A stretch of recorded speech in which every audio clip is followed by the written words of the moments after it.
there, my lovely catastrophes. I must admit, I've been a bit absent lately. Life has a way of throwing curveballs, right? But now that things have settled down, I'm determined to be more consistent with my uploads. Lately, I stumbled upon a show called Shogun. It all started when I was playing Call of Duty and a teammate mentioned it. Intrigued, I decided to give it a shot. As you all know, I'm a sucker for a good period drama. Before we dive into today's episode breakdown, for those of you who are new here, welcome. This channel is all about discussing the good, the bad, and the ugly. But before we jump in, make sure to hit that subscribe button and the notification bell so you never miss a new upload. Also, don't forget to check out my gaming channel, BD Hangout 353.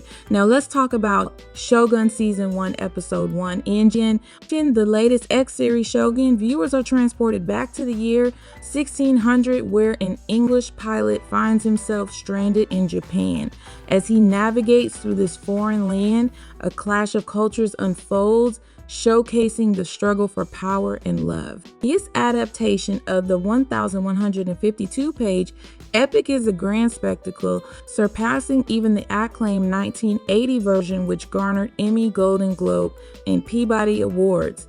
Get ready for an even larger scale in this new rendition of Shogun. So wondering what unfolds in episode 1 Engine? Keep watching to discover more. Shogun opens showing a desolate ship full of disease and death sailing aimlessly through the sea, as we're informed.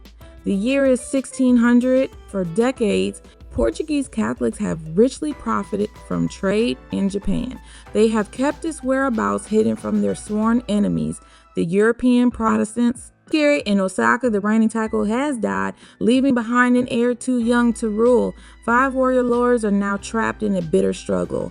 All of them seek the title that would make their power absolute, which just so happens to be the title of the show. Go figure, huh? Cosmo Jarvis portrays the character of John Blackthorne, an English pilot aboard the heavily armed ship named Erasmus.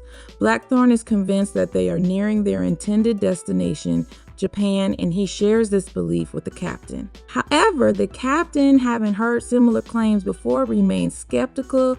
The journey has been plagued with misfortune, with 4 out of their 5 ships already lost and only a small group of men remaining. Filled with despair, the captain tragically takes his own life. Unbeknownst to the captain, Blackthorne's intuition proves to be correct.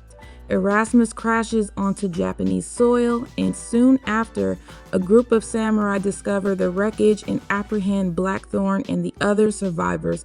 At Osaka Castle, Lord Yoshi Toranaga, played by Hiroyuki Sanada, meets with the other 4 members of the Council of Regents. They're mad at him because since Taiko's death, he's been gaining power against them, doubling his fiefdom, and the latest offense, taking Lady Ochiba, the heir's mother, hostage at his castle. For those who don't know what fiefdom means, it is anything as an organization or real estate owned or controlled by one dominant person or group. Hold up a second, we're starting to veer off track here. It's easy to get caught up in the details with Shogun. This show's writing really shines in how the characters interact just like regular people. It's not uncommon for viewers to spend a good chunk of time with a new character before even learning their name.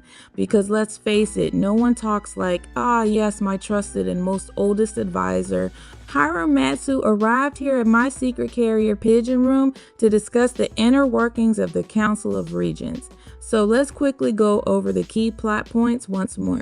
Number 1, in the year 1600, the ruler of Japan has passed away, leaving his young heir unable to take the throne. Number 2, a Council of Regents consisting of 5 appointed members has been established to govern collectively in the absence of a ruler. Number 3, among these regents is Lord Toranaga, a renowned warlord who has been expanding his influence through strategic marriages and territorial growth. Number 4, Lord Ishido, the ruler of Osaka, has formed an alliance with the other regents to oppose Lord Toranaga and is threatening to remove him from power. Number 5, the remaining regents who have embraced Catholicism are reaping the benefits of their association with the Portuguese Jesuits, who have established a profitable trade route with Japan in exchange for advanced weaponry and riches. Number 6.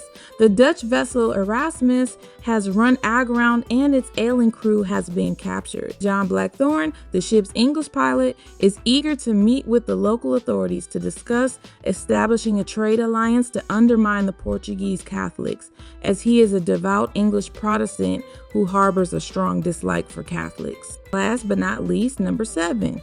The regional ruler, Lord Yabushige, along with his nephew Omi, who manages the fishing village where the Erasmus crew is being held, conspire to withhold the firearms and artillery as leverage to offer to Ishido, who is scheming to overthrow and eliminate Toranaga, whom Yabushige is loyal. Ami points out that Ishido will eventually have to confront the Catholic regent if he wishes to seize power, and the weapons will prove valuable given that the Catholic regents are armed with firearms and cannons supplied by the Portuguese Jesuits. Did that make sense? No, that's okay. You don't have to understand every detail in Shogun immediately, as the significance of each plot point will become clearer as the series progresses. A key advantage of Shogun being a miniseries is that the writers have a clear vision of the show's conclusion from the start, enabling them to gradually unveil a complex storyline through dialogue. While it may be perplexing at times, it's best to take in the show scene by scene, having faith that the narrative seeds planted in the premiere episode will eventually come to fruition. Lord Toranaga, hailing from the Miniwara bloodline, has a rich history as a shogun in Japan. Despite inquiries about his intentions to reclaim the title, he firmly denies any interest. Instead, his focus lies on the fishing village where the Erasmus. While Yabushi had plans for the cannons and guns, Toranaga has a spy in the village and aims to secure them for himself. The ship, along with everything on it, is confiscated, including Blackthorne, who is to be taken to Osaka. To aid in communication with the foreigner, Toranaga enlists Lady Mariko, a converted Catholic, as his personal Portuguese translator. Toranaga points out Lady Oshiba is his daughter-in-law, and he just wants her to give birth to his grandson in safe surroundings. He also adds he's just trying to keep the peace until Taiko's heir becomes of age. But the council doesn't believe him. They've decided to keep Toranaga hostage as well until Ochiba is returned. He has 7 days to release her, at which point they'll vote on his fate. In a private meeting with his trusted aide, Hiramatsu, portrayed by Tokuma Nishioka, Toranaga says he can't go to war yet because it'll be 4 armies against 1. Instead, he wants Hiramatsu to investigate a ship that he's just learned from a spy has washed ashore. Later, we see that Toranaga has a great relationship with the heir and confides to another aide that he's trying to protect him from the council, though he has no intention of becoming shogun to do so, believing the title is a brutal relic from a bygone era. Meanwhile, things get off to a sticky start for Blackthorne and the survivors, who get into a tussle with one of the guards. Ultimately, Blackthorne is brought before Kashigi Yabushi, portrayed by Tadanobu Asano, to explain himself. The Portuguese Catholic priest translates for Blackthorne, but recognizing he's Protestant, doesn't say what Blackthorne does and tells Yabushi he is a pirate. Blackthorne reacts with fury to seeing the priest, as he knows Portugal have told Japan they're the only country and Catholicism the only religion in Europe. Yabushi decides to spare Blackthorne as there's no evidence he's a pirate. Yabushi tells his men to go and clean up Blackthorne. As he leaves, Blackthorne warns the priest that soon Protestants will be all over the continent. However, things don't go so well for one of the other prisoners, who's boiled alive by Yabushi as he studies the last moments of dying men. Yabushi already has a plan for what to do with Erasmus and its weapons. When town leader Kashiji Omi, portrayed by Hiroto Kanai, asks if they should tell Toranaga about Erasmus, Yabushi responds that since Toranaga will likely be killed by the council soon, there's no point, especially since Toranga's death will lead to war and Erasmus's weapons will put Yabushi in a strong position. Yabushi's plan is immediately ruined, though, by the arrival of Hiramatsu, who knows about all of the arsenal and riches on board Erasmus. He's taking it all back to Osaka, including the clean, dressed, and well-fed Blackthorne, all with the help of Rodrigues, portrayed by Nestor Carbonell, a Spaniard sailing for Portugal who promises to take care of Blackthorne. The journey to Osaka soon encounters a huge storm. Rodrigues releases Blackthorne from his vines so the experienced pilot can help get them through the rough waters. But Rodrigues, who can't swim, falls overboard. Back on dry land, Blackthorne, Yabushige, and a group of men go to find Rodrigues. When they do, he's injured on the rocks and they're high up on a cliff. Blackthorne wants to climb down with a rope, but Yabushige won't allow him to do so, not wanting Blackthorne to look heroic in front of him and his men. Yabushige goes down, falls, and almost drowns in a pathetic manner. He is about to kill himself through seppuku when the men find another rope and throw it down, allowing them to save Rodrigues and Yabushige. Seppuku, also called harakiri, is a form of Japanese ritualistic suicide by disembowelment. It was originally reserved for samurai in their code of honor, but was also practiced by other Japanese people during the Showa era to restore honor for themselves or for their families. It can prove to be quite challenging to decipher the deeper significance of cold opens in a grand narrative like this one.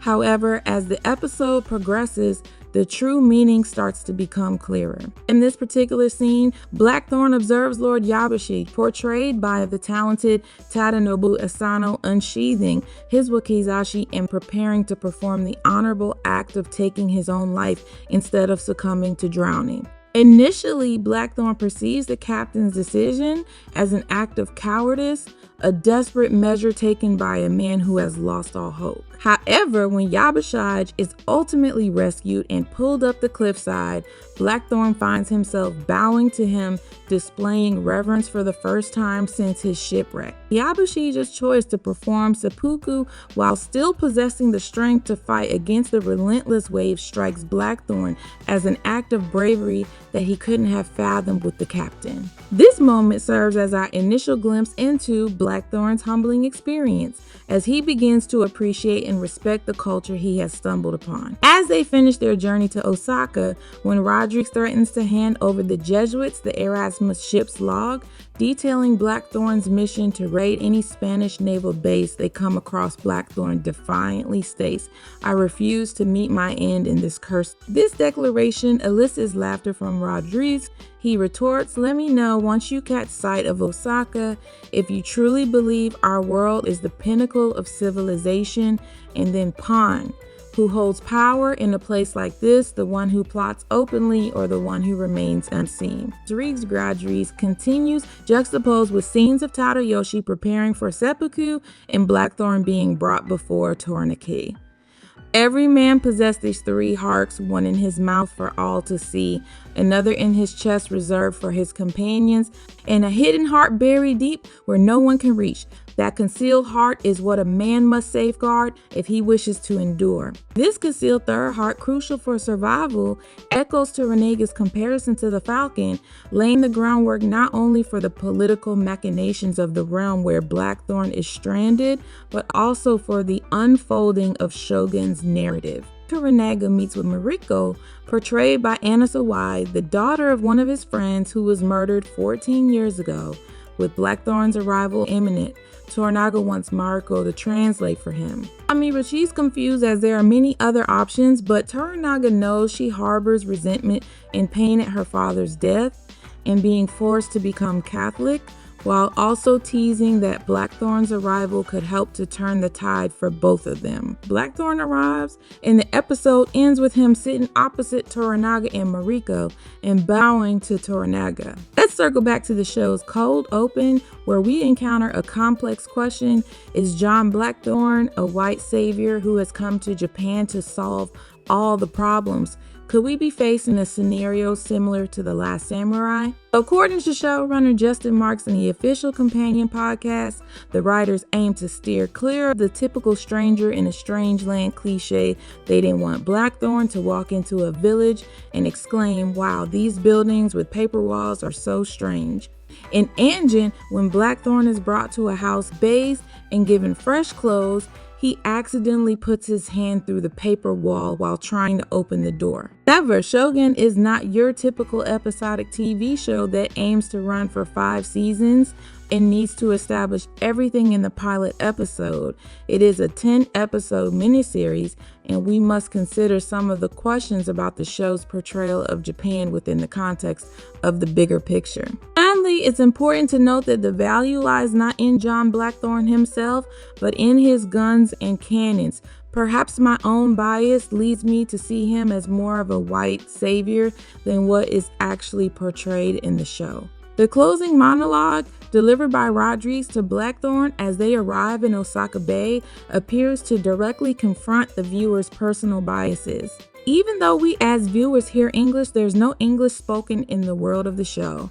Every episode is primarily in Japanese with subtitles, and when we hear English, the characters are either speaking Dutch Blackthorne to his crew, or Portuguese Blackthorne to the Japanese soldiers, Blackthorne to Lady Mariko, etc. According to the official podcast hosted by Shogun staff writer and former culture writer Emily Yoshida, every script was written first in English, reviewed by a Japanese producer, sent off for Japanese translation, reviewed by a Japanese playwright for adherence to period-specific language, and then retranslated back to English for the subtitles. Impressive! When Blackthorne gets mad at Omi, he yells about how much he hates Japan and would piss on the whole country while holding his crotch. Even though he doesn't understand Portuguese, Omi immediately drops True and pisses all over Blackthorne's face. Heavy is a small moment, but one of the most successful examples of the tit-for-tat culture clash where each side is disgusted by the other, even if their tactics are ultimately the same. I can't stop laughing at the way Cosmo Jarvis delivers the line, "Sorry about your sack of shit, Lord," when Yabashik looks like he might die in the ocean. Shogun is rarely funny, but Jarvis steals the show when he gets to add these bits of levity. This show has been quite enjoyable thus far. Initially, the subtitles were a bit bothersome, as I wasn't keen on reading them throughout. However, as the show unfolded, they ceased to be a bother. It's easy to understand what's happening and how these two distinct worlds perceive each other. I'm eagerly looking forward to the next episode. Share your thoughts on the episode in the comments below. Take care of yourself until we meet again.